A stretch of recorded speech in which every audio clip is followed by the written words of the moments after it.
Hi, this is Minxi Zhu and Xiaolin Pang, and we are presenting for our final project of applied deep learning. So in this project, our goal is to build a deep learning model to detect the tumor tissues. So to be more specific, if we are giving a lymph node image like this, showing on the left, our model is supposed to detect the tissues containing tumor and their locations. So the result will be like the graph showing on the right.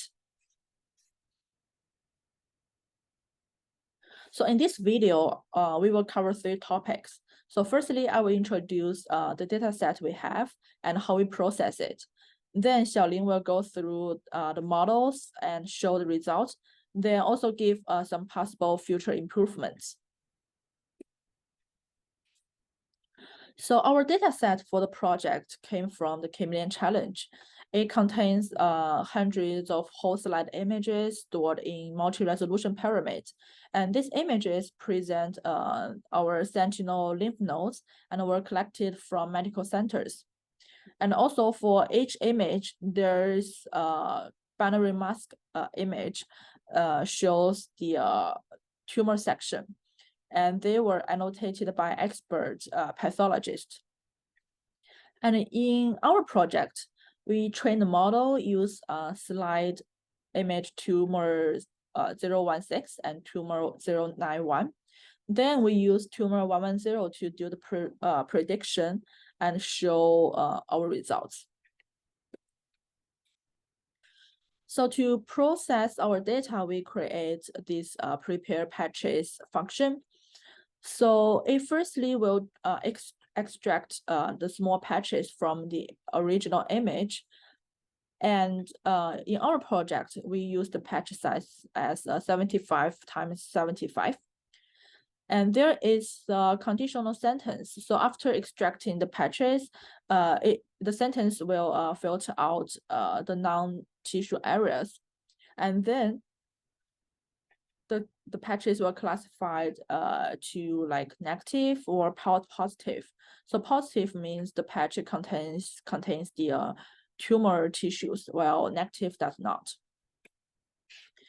So now let's take a look at our data. So we can find that our data set is actually imbalanced, as the number of negative patches is far more than the number of positive patches. So we need to use data augmentation to balance the data. However, the data augmentation can only be applied to the training set. So before use it, we need to create our training and a test set. So we combine the positive and negative data together as our whole data set, and then we assign the numerical binary labels to them. So 1 for positive data and 0 for negative data. Then we split our whole data set into train, validation, and a test sets. So now we can augment our training set data. So for each positive image, we adjust their brightness, their saturation, their hue, and their contrast. And we also flip them a bit to increase our positive data size. So these 2 graphs shows how our data augmentation work. Before the augmentation, the positive data takes only about 9% of the whole training set. And after augmentation, the positive rate is increased to 17%. Then we integrate our augment data with original training set as our final training set and shuffle them. So the last step of our data process is to change the format of our image data so it can be accepted by the models. So yeah, so this is our final data set. And next, Xiaolin will introduce our models, our results, and also give some future possible improvements.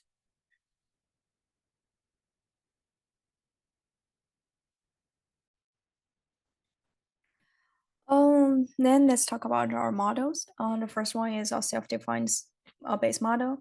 And we can see that the first layer is in our CNN is a 2D convolutional layer, and this layer applies a set of filters to the input image, and each filter is designed to extract the specific feature from the image. And in this case, we are using 32 filters with a 3x3 size.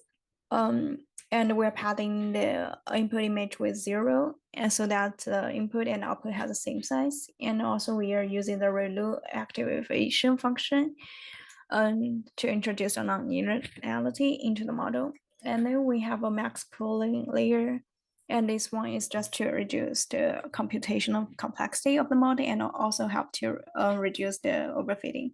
And also here we add the dropout layer. This one is also to prevent overfitting and improve the generality of the model. And then we have a flatten layer. And after that, we have a dense layer with a 64 unit and with the activation function of ReLU. And the output layer is 1 unit with the activation function sigmoid. And this one is just to mapping our output to the probability between 0 and 1. This is our summary for our base model. And we also have our transfer learning model from Inception v3. And the Inception v3 is just a model trained from the ImageNet datasets, and which contains millions of images across 1,000 classes.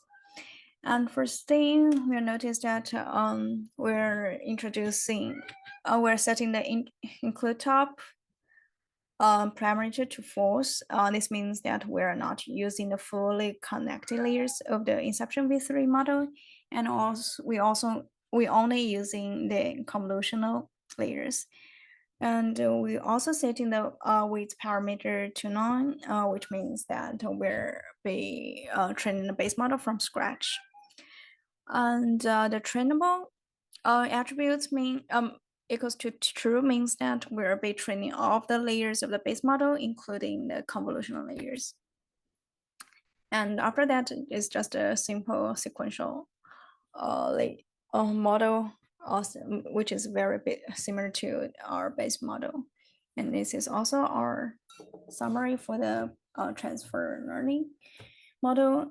And for the compiling part, the optimizer we use is Adam, which is very popular choice for training deep learning models. It just basically adaptively update the learning rate during the gradient descendants. And the loss function we choose is binary cross entropy, which is also very popular for the binary classification problems. And the matrix we use is just basically a precision recall and AUC. And then let's talk about how our model performs. And you can see, and this is our base model for level 3, and this is our model for our transfer learning model for level 3. And we can see the accuracy is a little bit higher for transfer learning, but the precision is a little bit lower. And this is our performance for base model level 4, and this is a base transfer learning model for level 4. But in this case, the base model performs much better.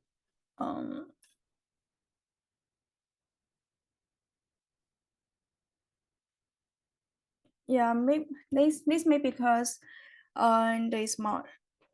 the data set is too different from the data set that the Inception v3 model was trained on. Because an ImageNet dataset contains a very wide variety of image across 1,000 classes. Maybe this is a not very good choice for our breast cancer datasets. And also maybe because our data set is too small to effectively fine-tune the inception V3 model, and it may not contain enough information to effectively fine-tune the base model. And then we based on the performance we had here, we finally choose the base model level 3 for our final model to create the heat maps. And here, just if the result is greater than 0.5, we just fill the heat map with 1, and let's see how it works. And finally, this figure is from tumor 110, and the final prediction is very good. As we can see, this is a reality tumor masks for this case. And then for future, we're probably gonna choose more levels of examples to train our models, and also we can use the ensemble methods to mix several models into one. And also, we probably gonna choose other techniques other than our patchwise ones, as we showed before, and also we probably gonna fine-tune our models with different batches